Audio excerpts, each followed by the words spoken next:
Welcome to the program today. I'm so glad that you've chosen to spend this time with us. You know, if you're struggling in your relationship with God, there is a possibility that it's because your spirit is wounded. Well, you know, just like God heals the physical body, He can heal your spirit.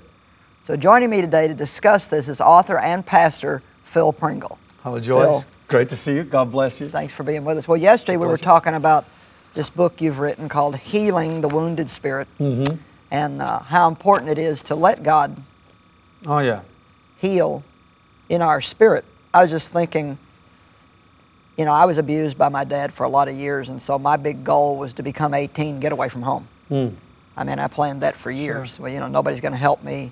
Nobody's getting me out of this. So when I'm 18, I'm out of here, and nobody's ever going to hurt me again.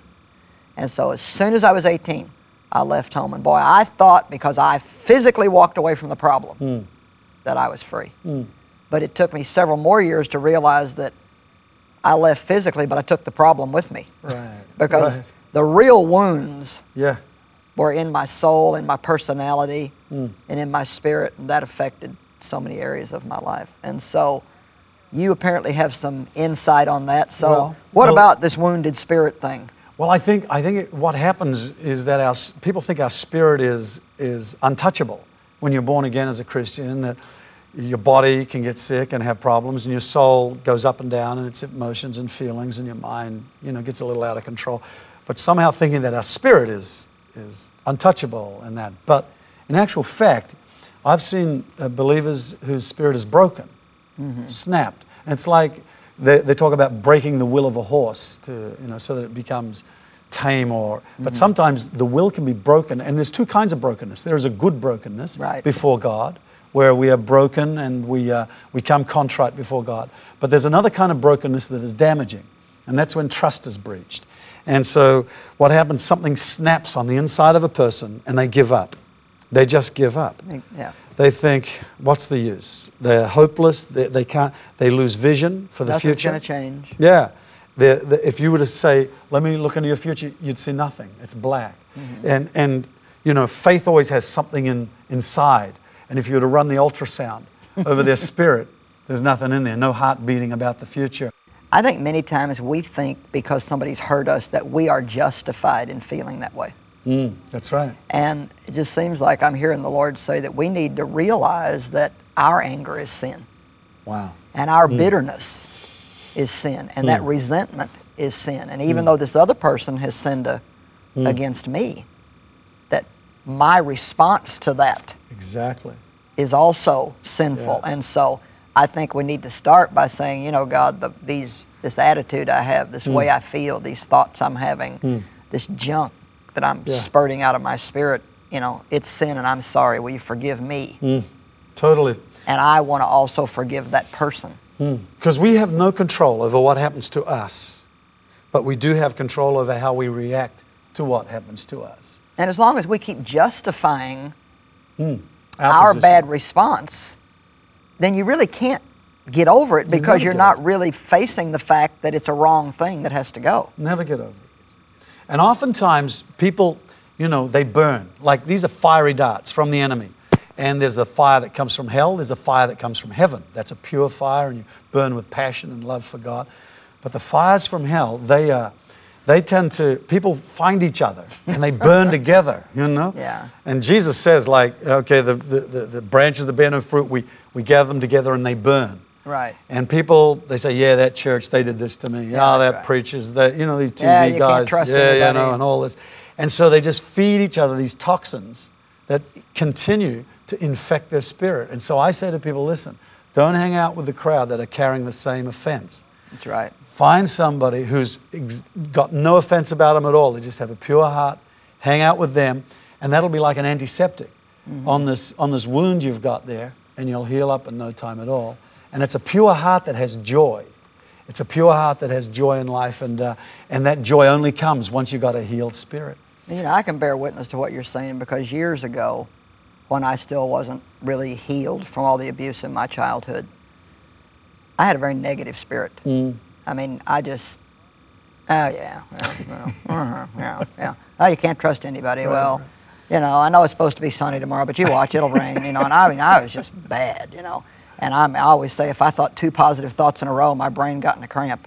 And the more that I let that go, Yeah. the more I let God heal me, and the more I was willing to stop asking why and to forgive, the more positive I became. I guess we could say, well, the more positive I became, the more that went away, but I don't know which comes first, you know, the chicken or the egg, but all I know is now I can't stand anything negative. Yeah. I mean, I don't like it in myself. I don't like to be around it. I don't want to hear it. And so this stuff kind of goes together, you know. It's like when you hear yourself being negative all the time, you probably need to stop and say, wait a minute, what's wrong in me? There's something in there that I haven't let go of, something that I've got a bad attitude about that I need to deal with. Now, well, you know, Proverbs says, guard your heart with all diligence, because out of it are all the issues of life. Yeah. And if we've got a positive attitude, we'll have a positive mindset. But you can't have a positive attitude if your spirit has been wounded, if it's been negative and unhealed. And people, I've watched people go through their whole life with this unhealed, wounded soul, and they're infecting everybody else around them. You know, another way that a spirit gets wounded is by poison, a poisonous spirit. Like it says in Psalms that the poison of asps is under their tongue. And I don't know if you've ever been with a person, they start talking to you and they give you an attitude. Yeah. I mean, you walk away, you say, what about that person who did that to them, you know? Or else you get a letter and you open it up and some of them, they start, dear brother in the Lord. Well, I know there's going to be a bad one, you know. It's got like all sorts of poison. And you feel the poison in it trying to get at you and change your attitude, change your spirit. And again, it's about just keeping our spirit clean from being poisoned with other people's bad attitude. And we need to be very careful that we're not putting poison into other people's spirits too by telling things we don't need to tell and innuendos and suggestions that we don't need to make, because that, you know, that's a big responsibility. It is. You know, I don't want to have to stand before God and have Him ask me, why did you poison people's spirits? You know, I want to be putting good things into people. Exactly. We're going to take a break and we're going to be right back. When we return, we're going to introduce you to a couple who lost their children but held on to God and found the healing they so desperately needed. You'll find out how that happened right after this.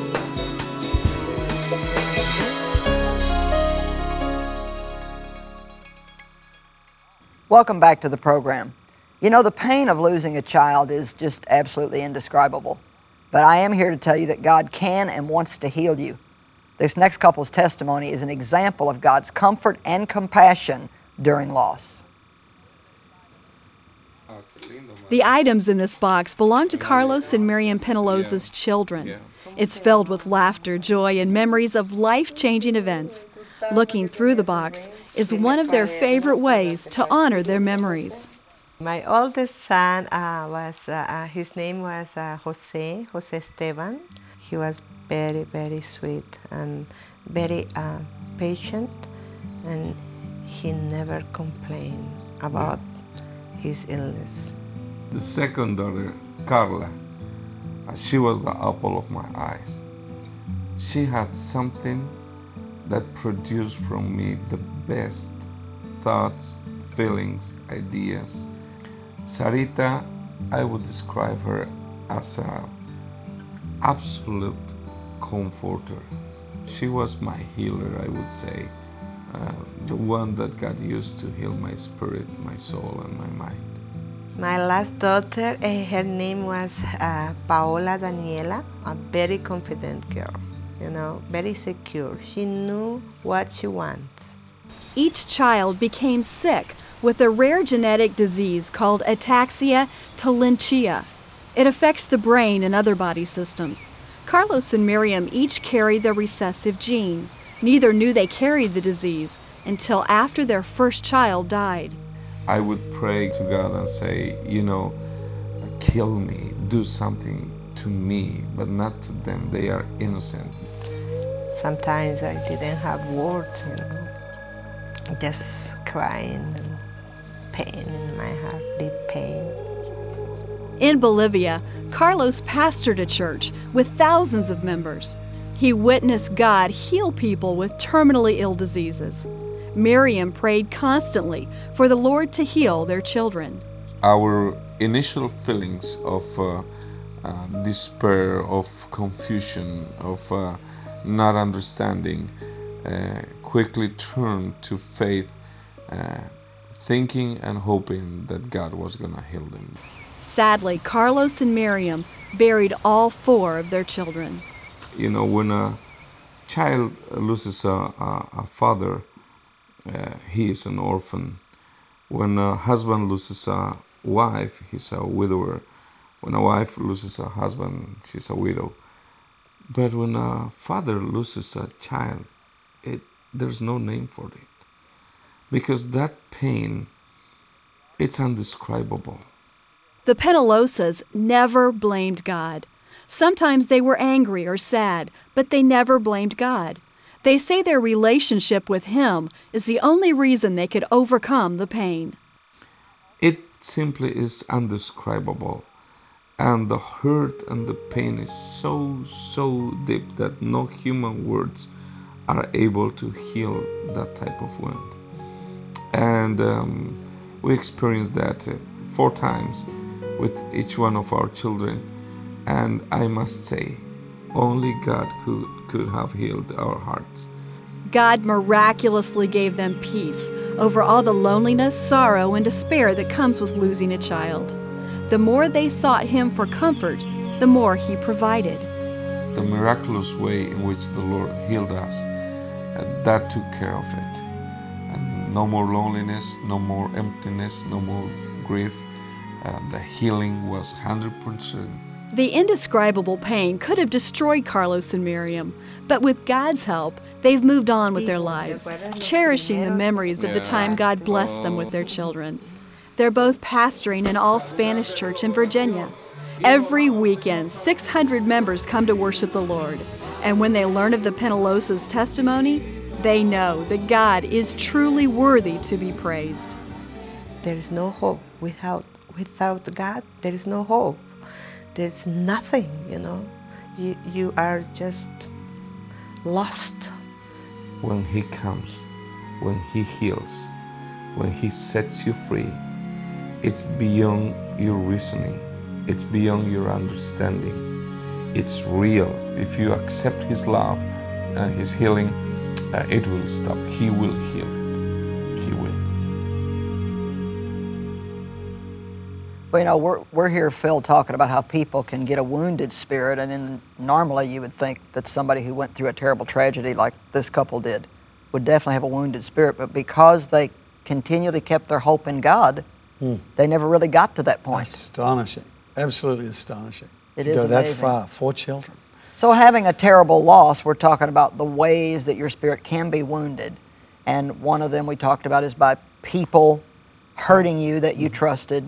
Another one is by people poisoning your spirit by putting things in there that you don't really need to have in there. People criticizing us with cutting words. Yeah. A loss, a real major loss like we've just seen could be a way. Yes. And then what about rejection? Can that be a way you get wounded? I think rejection is probably right up there at the highest level of wounding, and if you don't cope with it right, it wrecks everything in your whole life. I mean, Lucifer, right at the start, he tried to get into a position that was not his, and God rejected him from that position. And he lost everything. An angel, an archangel, unbelievable. And then coming down to earth, you've got Cain, the firstborn man on planet Earth, Adam and Eve's first child. He wanted to come to God with an offering that he felt was legitimate, but it was not what God had asked for. Yeah. Abel was bringing something God had asked for, and Abel's offering got accepted. But Cain, he got surly. He got real downcast. And he walked away from that event saying, well, why didn't God accept me? Why? What's wrong with me? And this is the point. He was trying to please God. This is the amazing thing. He was trying to serve God. And this happens sometimes amongst Christians. They look at somebody else who's getting blessed, and they're doing the same thing, it seems. They're doing what they want to do, and they're going, what about me? Where's my blessing? You know, and well, as long as we keep that attitude, no blessing's coming. I mean, here's Abel with his obedient heart, pure sacrifice, worshiping God. But here's this other guy who's trying to serve God, but getting rejected, it seems. And so he doesn't get it right, but God gives him a chance. He says, listen, Cain, sin's lying, it's crouching at the door. And if you don't get this attitude, if you don't get your heart set up right, it's going to get you. And he says, well, I don't care. And he became a murderer. That man straight out became a murderer. Now, there's another guy in the Bible called Joseph, just a young man, 17. He gets rejected by his whole family, all his brothers. They hate this kid. And that's because he's got blessing on his life too. I remember when I first started getting blessed in ministry, and we were wearing it, you know, as a family and as a church. And we got some criticism. And I said, God, look, you know, I don't mind if I get around on a skateboard. I don't have to have a new car. I don't have to have all this stuff. It's going to be offensive and a problem to the gospel. Then I don't mind. He said to me, Joseph didn't have to put the coat on, but he did. That's right. To honor his father rather than to gain favor with his brothers. And I took that from God. I said, okay, God, wearing the blessing is honoring to God because he's given it, even if it doesn't incur favor with the brothers. And so Joseph lost favor with his brothers. They tried to kill him. And one of them says, no, let's just sell him. So they sell him as a slave. He gets sold as a slave. He gets rejected in prison. He then manages to get bought by Potiphar, whose wife tries to lie with him. He rejects that, stands up in his integrity, gets unjustly accused of attempting to rape her, gets thrown into prison, helps out the butcher and the baker and the candlestick maker, helps out everybody in there, and they all forget him. He just gets forgotten and rejected. But it says the word of the Lord tried him. And he had a vision, a dream, right from his early days. And he held on to that dream. And I believe that's part of holding on to a good spirit, like the family. They held on to their hope in God. Yeah. And as long as he held on to that dream, it didn't matter what happened to him. It just bashed him into shape to make him ready for the day when that dream would come to pass. And I believe that's the power of a dream, is that once we've got a vision inside of us and a hope inside of us, all the pressures and the bad things that happen to us will only make us better equipped for actually fulfilling that dream up ahead. I actually believe that rejection is probably one of the main tools that Satan uses to keep people from going forward. And I don't have time to tell the whole story in detail, but in my own life, and especially in my ministry, I've come to realize that, you know, God does things in stages and degrees. And so, you know, when I was filled with the Holy Spirit back in 1976 and God began to put it in my heart to teach the Word, I was rejected by all my friends, by family, and actually asked to leave my church because women just didn't do that. Yeah. And I didn't know any better. I just loved God and felt like He was calling me to do something. And, you know, I certainly seemed to have a gift to do it, and I was just trying to help people. Well, so that was so painful to me, but I kept going. And I taught those home Bible studies for about 5 years, and then I went to work at a church in St. Louis, and I worked there for about 5 years. And then God was obviously ready to promote me again because He was telling me to take my ministry, go north, south, east, and west. And I ended up getting terrible rejection from a group of 12 ladies that worked with me in my women's ministry at that church, and I got accused of stuff and judged and criticized, and that took me like 3 years to get over that. And I could literally take you through every time God was ready to promote me to a new level. I experienced rejection from the people that I wanted encouragement and acceptance from on that level, and I had to shake that off and literally just go on with just me and God. And so I believe with all my heart that Satan uses the pain of rejection to try to wound people so much that they cannot keep going forward. Exactly. You know, I mean, God has given us a vision to plant 1,000 churches around the world by the year 2020. We're involved in that right now. Right here in America, we've planted about 30 churches. But every time we progress forward, exactly the same thing. Preachers and people and Christians, there's criticism. And I learned a long time ago, you just got to develop a tough skin. I call it a tough heart. Not a hard heart, but a tough heart. One that can cope with that, because I know that on the other side of that, you'll find victory. And sometimes you can gauge the value of a vision by the level of opposition to it. And every one of us who's got a vision, we're going to find ourselves swimming upstream against the current.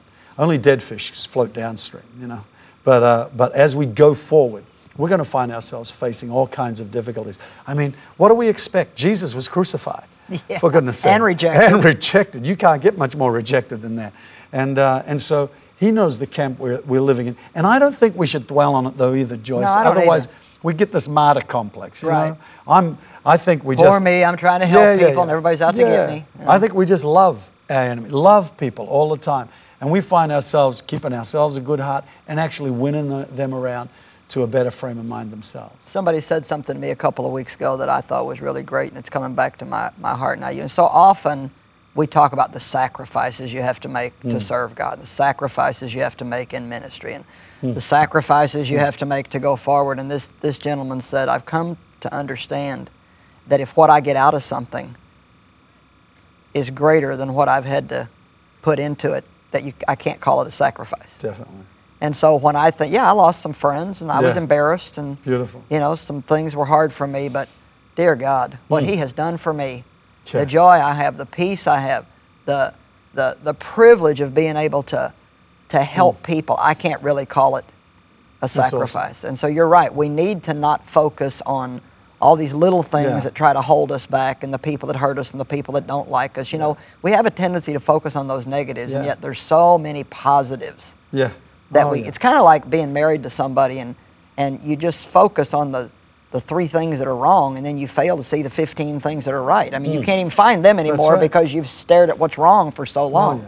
And so we really want to leave people with the idea today that that there are going to be hurts in the world. Oh, yeah. You know, you're not going to avoid that, but the healer Oh, lives yeah, He inside heals of it. us. Oh, yeah. Hallelujah. That's right. And He's always there to make everything Exactly. well. And so thanks, Phil, for It's being a on pleasure. the program today. Great and pleasure, Joyce. helping us learn that there's always healing There in is. Christ. Always healing. Well, you know, we want you to hold on because help is on the way. And I'm going to pray for you right after this break.